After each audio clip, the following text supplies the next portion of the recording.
9 out of 10 trusts are seriously worried about staff burnout, because just as patients are looking at this mountain of backlog and the time it's taking to get treatment, staff are totally and utterly exhausted after what they've been through.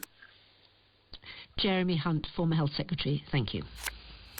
The time now is 8:20 to 8, and it's time for a look at today's papers and news websites. The main story for The Times is what it calls the New Deal spending spree to be announced by Boris Johnson today. The paper says he's returning to the themes of last year's general election to regain the initiative lost to the Labour leader Sir Keir Starmer. The Mail says Downing Street believes it can restore public confidence by demonstrating it has a strategy to rebuild the country.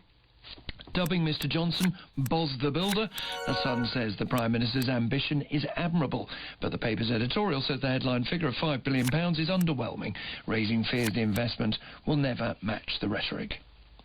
As strict lockdown measures come into force in Leicester, the city's local paper bears the word closed stamped in red on its front page.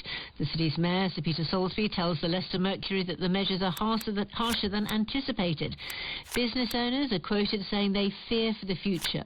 The Daily Mirror's leader column says Leicester's residents are kept in the dark. It calls for greater clarity in future localised lockdowns because lives are at stake.